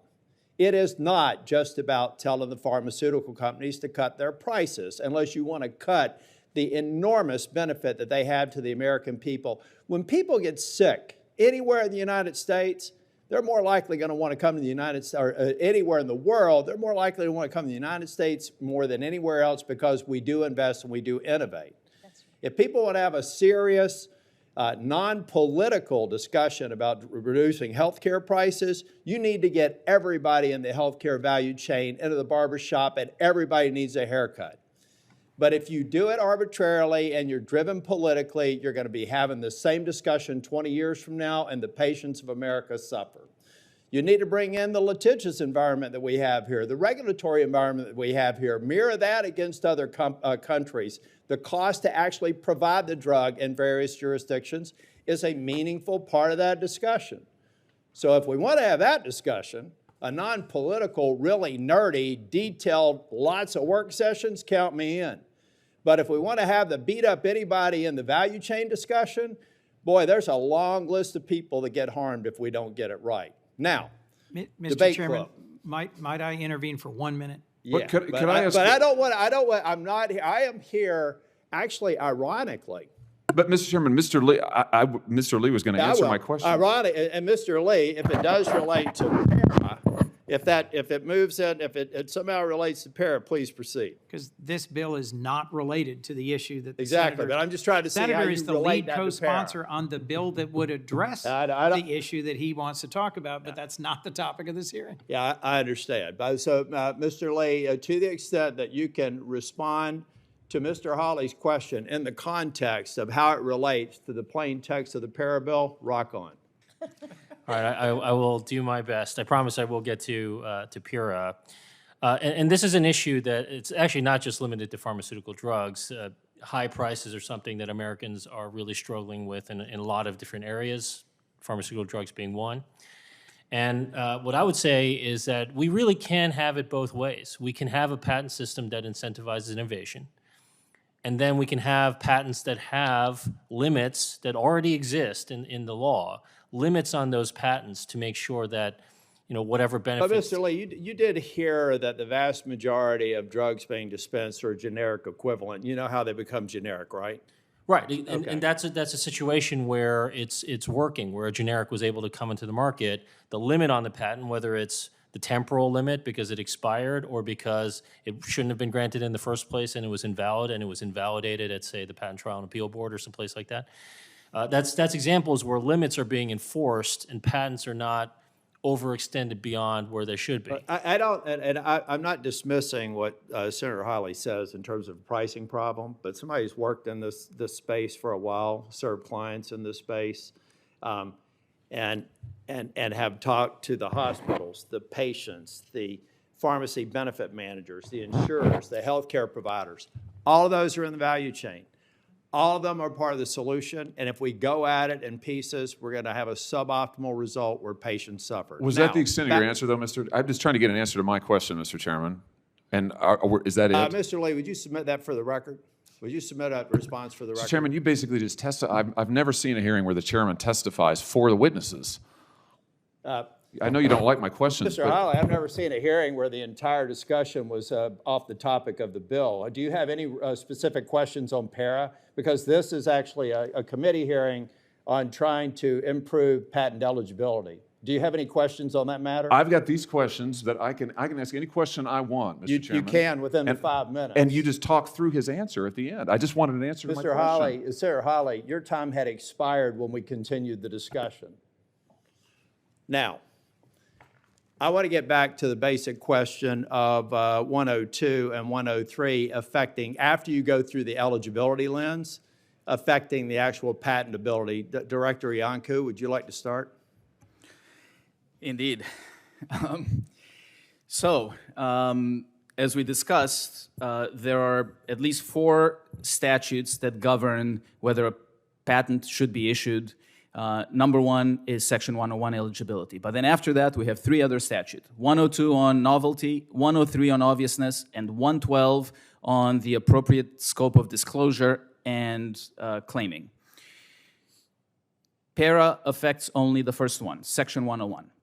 After that, we need to go through the rest of the statutory lens.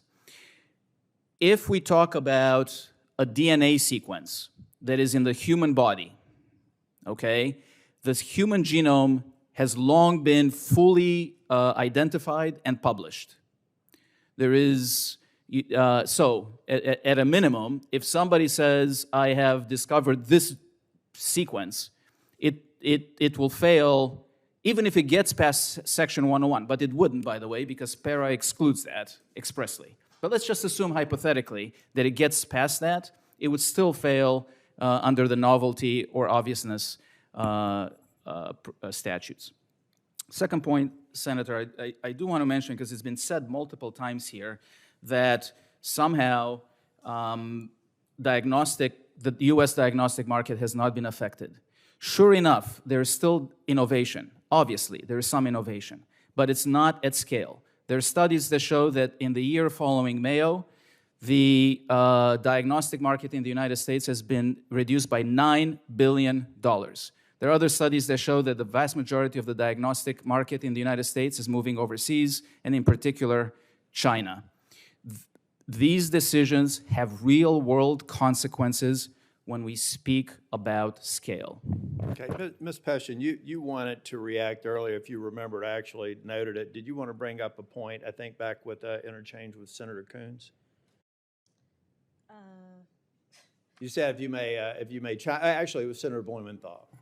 Yeah, I think what has struck me is it's been brought up a couple of times by Mr. Lee, this idea that the courts have been consistent over time, that is a reflection that things are going okay.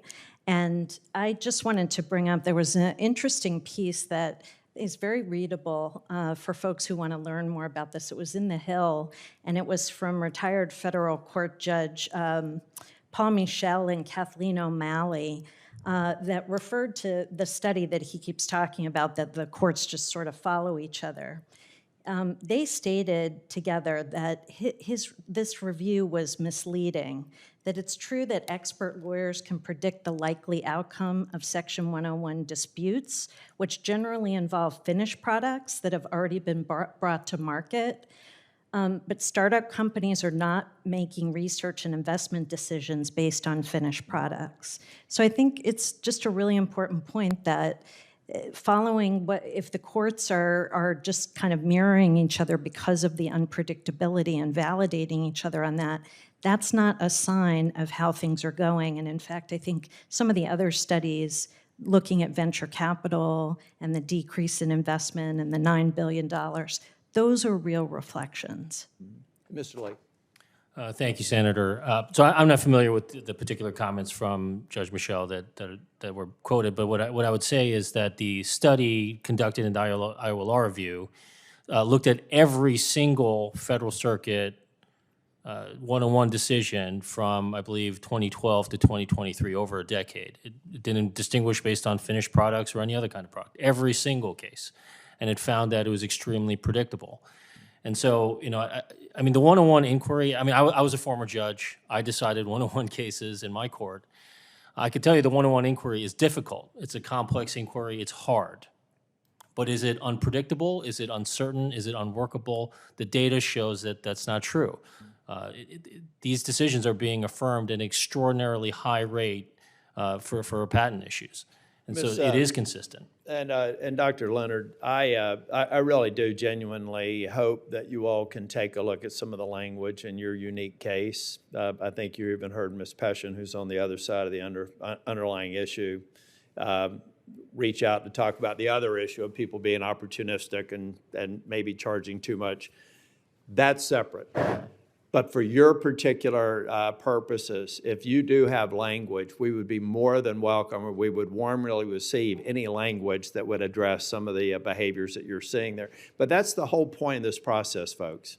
I know from the perspective of industries that are comfortable with the status quo that change is concerning. But I believe that there are several innovations, several inventions that will not come to be in this jurisdiction if we don't recognize some of the modern challenges that we have. But I'm not one who wants to throw a baby out with the bathwater. I want to get this right.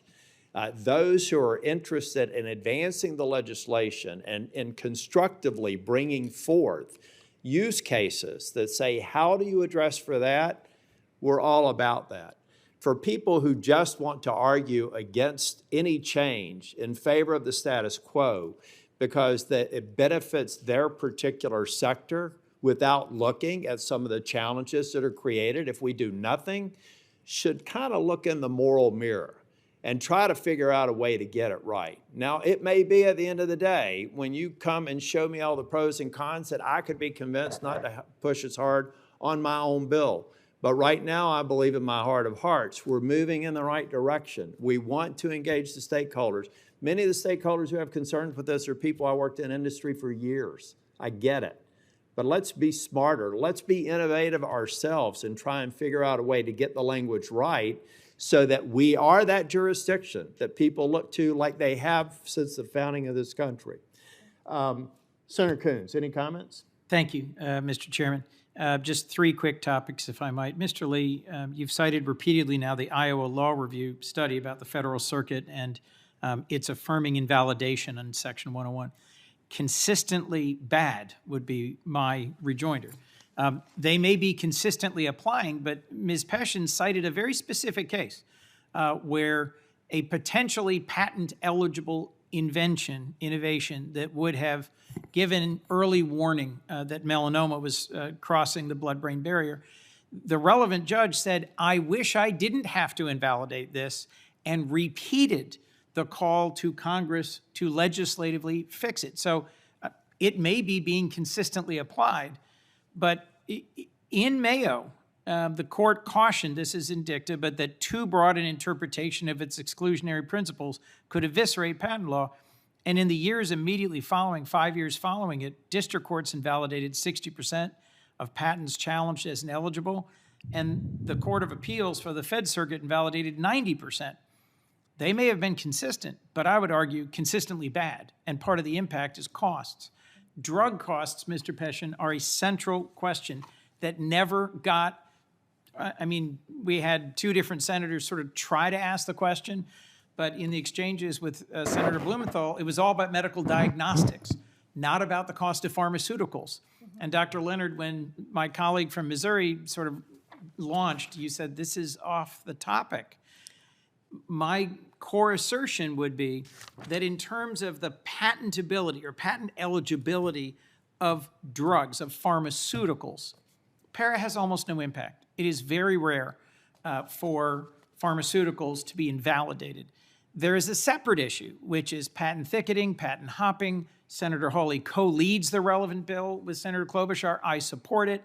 But these are, am I correct that these are unrelated? What we're trying to do here in eligibility reform and legislation that would address abuses of the patent system to raise patent prices. Ms. Peshin, briefly. And then I have one last question. Yes, very much so. It has a disproportionate impact on diagnostics, and you're correct. Okay. And there was a lot of smeariness on this topic because medical diagnostics, in which you are an expert, and pharmaceuticals are basically quite different. And a lot of the senators who were here briefly failed to grasp that point. I'll just reinforce what my friend and colleague, Senator Tillis, said. Doctor, if you've got a different way for us to get at purified, there are slight differences in human genome versus any genome, and we were trying for the best language. And so if all four of you would look at that particular piece, I think what we're doing in PARA is codifying the Mayo decision that you cannot patent a human gene. But I asked you earlier about a medical research exception. We are out of time, and there's a vote we have to get to on the floor. I am wide open to, and I believe my friend and colleague is as well, refinement of this language, but this has taken an exhaustingly long time to get to, and this Congress is just about over. Director Iancu, my last question to you. We spent no time on national security. This was all about drug prices, which really wasn't that relevant to the topic. I'm really worried as the senior Democrat on defense and intelligence appropriations that we're falling behind on AI, on blockchain, on 5G. How would PARA shore up our global competitiveness in critical national security research? I share your concerns, Senator.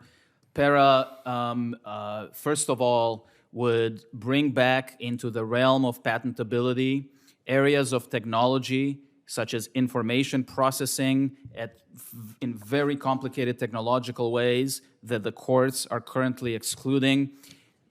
That's just one example. Same for diagnostics, where we as a nation depend a lot on China and other foreign countries.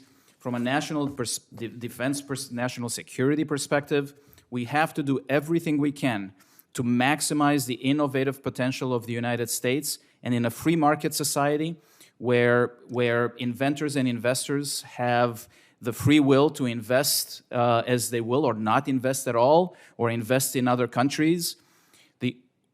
The only way that we know how to do that at scale is what the founders recognized. It is with a reliable intellectual property system. And PERA goes a long way in that direction. There are, for sure, other things that need to be improved in the patent system. But PERA is at the threshold, Section 101, the first thing that gets analyzed, and that is something that has to be codified by the rule of law. Senator Can I Coons, I think it's Dr. Leonard, if you'd like to speak, I please think don't it would make me be a senator. fitting to have Mr. Lee have the last word. Mine is a quick clarification. We've got to vote. You want language that will Yes. codify myriad? Yes. Did I say Mayo? Yes, sorry. No. Well, we would like it Mayo, Myriad, and Alice. If we can get back, we'll get to the office, but we are not trying to get around any of this. I think that's precisely what we're attempting to do, at least those of us who've worked on it. In terms of the possibility of patenting human genes, we want to make sure we're not harming your work. Let me put it that narrowly Exactly. and Mr. Lee? appropriately. Just to answer Senator Coons, your pressing question directly. Currently, more than half of U.S. patents, I think it's 56% or something like that, and more every year, are being granted to foreign recipients and not U.S. recipients. So if you relax the rules and limits on patents across the board here in the United States, the benefit of that, some of that goes to U.S. companies, it's true, but more than half of the patents are being granted to foreign companies. So you're granting control over those technologies, more than half of them, to foreign countries or companies from foreign countries. So that should be factored in as well. Is your argument that we should weaken the American patent system so that exclusively they can patent them overseas? No, what I'm saying is that relaxing Section 101 limits, relaxing patent eligibility limits, and expecting that that is going to boost U.S. national security, I think it's a tenuous relationship between those, because the benefits of the patent system currently, unfortunately, and we should do something about this, are flowing more to foreign patent recipients than to U.S. patent recipients. Okay. We've worked together very well since 2019. I think the debate club thing works. I wouldn't recommend every chair doing it. But the fact, again, it is to point out that we're not here to talk past each other and score a big opening statement or a killer answer to a question, folks. We're trying to solve a problem here.